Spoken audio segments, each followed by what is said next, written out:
Hello friends, welcome to Dnyanadeep Academy's Half Mark Extra series. In this series, we give you value addition in all the answers to give you that extra edge of half mark, right? So we're going to discuss a question from international relations. This question was asked in UPSC Mains 2023, and this is a 150 word answer, right? So the question is, Indian diaspora has scaled new heights in the West. Describe its economic and political benefits for India. Now, basically, whenever you start answering a question, the most fundamental thing that you need to understand is the locus and focus part, right? How to identify the locus and focus will be taught in the answer writing workshops. But here, let's, in this question, try to understand what will be the focus part here. See, always remember, the first passive statement in the question normally is not your focus. Why? Because here the question is giving you information, it is building up the question. So normally this is not that you'll have to answer. The real question is describe its economic and political benefits for India. So my focus here would be political and economic benefits for India, right? And my locus would be that Indian diaspora is scaling new heights in the West. So basically in this question, I need to understand what is global West. You need to understand the maps properly. Okay, if you understand the region, you identify the region, it helps you give a perspective of the Indian diaspora, the numbers there.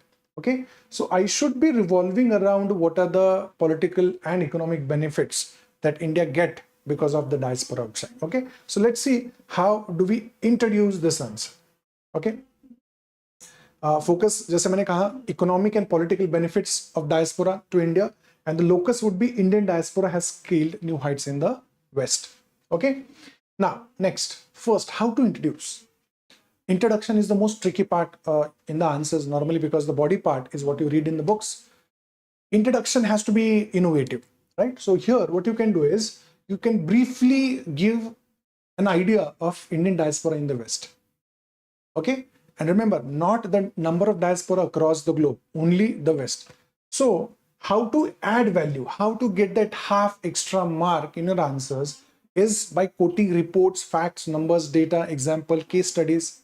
So here you can say that India has the largest diaspora in the world according to World Migration Report. So when I mention World Migration Report, I'm adding value to my answer. Okay, or there's another way. See, there's not only one report that you can quote. Now there's another number that Indian diaspora, according to the Ministry of External Affairs, is 35 million. So what value am I adding into this answer is I quote reports, I quote authentic numbers, either Government of India or any international institutes. Okay. To be very specific, I can say that the Indian diaspora in the West is becoming influential community in several countries like US, UK, Canada, so many European countries. And notably the US. In US, you have 5.4 million Indian diaspora. In UK, you have 1.8 million diaspora. And in the Canada, you have 2.8 million diaspora. So I can say that approximately Indian diaspora in the West is 10 million. Now remember, this is going to give me half mark extra, right? That when I quote authentic numbers, facts, reports, I get that edge and I get score that half mark extra. Okay, so this is how you write introduction, wherein you'll have to write the reports and numbers also. Now, how do we write the body part of this? If the question says that Indian diaspora has scaled new heights in the West, I'll have to substantiate this statement. Okay, so I can briefly say here that in prominent positions of government, you see Indians. For example, Kamala Harris, her election as Vice President of US, or Rishi Sunak as the UK's Prime Minister. I have to give these names, remember. This is actually adding value to your answer. Okay. Then next, leaders in tech industry also. You see Sundar Pichai of Google, Satya Nadella of Microsoft, Ajay Banga. Right? You have so many names to give. Then you have Parag Agrawal. Who was Parag Agrawal? He was the CEO of Twitter, right? So I'm substantiating the statement by examples, by giving examples. So you have to know these names, and this is going to add value to your answer. So when I'm giving answers also, when I'm writing examples also, they have to be from the West. ये नहीं कि आप diaspora का number लिख रहे हो मतलब पूरी दुनिया का लिख रहे हो या एग्जांपल्स पूरी दुनिया की लिख रहे हो. You'll have to focus here on the West. Okay. Then what are the economic benefits I get?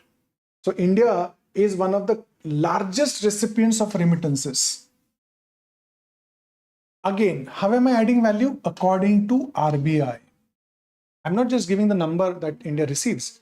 I'm saying who gives this number. According to RBI, $135 billion were received as remittances in the year 24-25, which is highest in the world. But my question is regarding the West. So I write around 40% of this comes from US and UK. So I'm linking this number, this fact, this value addition with the question. Then economic investments come to India. Right? Many Indian diaspora members, they often invest in India. FDI India में आता है और सबसे ज़्यादा जो FDI आता है, portfolio investment आता है, वो West से आता है, Western countries से आता है. Right? Then tourism promotion. The diaspora plays a very important role in promoting Indian tourism abroad in the countries in the West. And you see,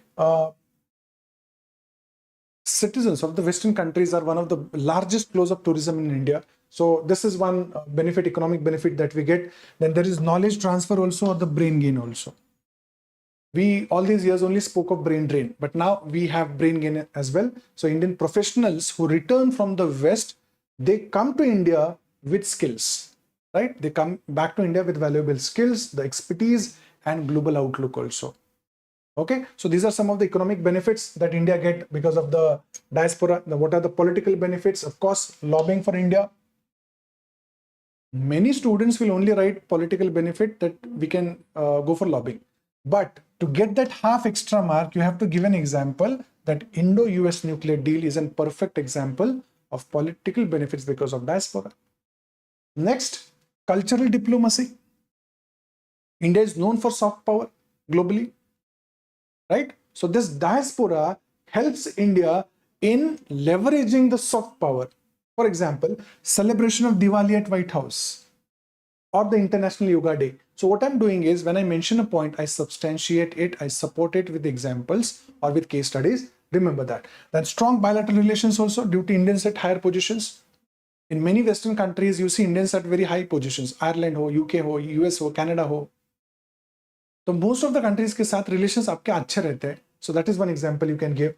Then support for India at global platforms like UNSC and UN. So you see that US has been supporting India's membership to UNSC, right? So quote this example also. This example, this value addition is going to give me half extra mark, right? Now, how do you conclude this question? How should conclusion be? It should be broad and futuristic. It should be solution oriented or reformative, and it should be balanced. So what can I write here in the conclusion part? One, I can give a brief overview of diaspora in the West by writing that Indian diaspora in West has proved beneficial for India, both economically as well as politically, and leveraging these external assets should remain an important focus area. Now what I'm doing is I'm only focusing on the positive part. But when India is getting political and economic benefits from diaspora, is India also looking into the problems of diaspora? That is what I have to mention. That is going to give me half extra mark. कैसे आप एक दूसरा approach भी बता रहे हो. You're trying to be very balanced. You're trying to be very, the view of you is very broad. So here you can say that government should recognize their contributions. Yes, the diaspora is contributing and strengthen the bond with diaspora. You're going to tell the government what you're going to do in the future. It has to be futuristic. Through programs such as Bharatiya Pravasi Divas, I'm adding value here. Right? Half extra mark मिलेगा. Not because only I write Pravasi Bharatiya Divas. पूरे answer में जब validation होगा तो वो extra as आपको मिलेगा. And establish grievance redressal systems to address their problems abroad. See, you don't only focus on the benefits that you get from diaspora. You also focus on the problems of the diaspora and you resolve them. Right? So value addition in the introduction in the body part with a lot of examples and number, fact, figures, and some examples here, programs, policies in the conclusion will give you that half extra mark. So keep looking for more value addition in this series. Until then, thank you. Have a nice day.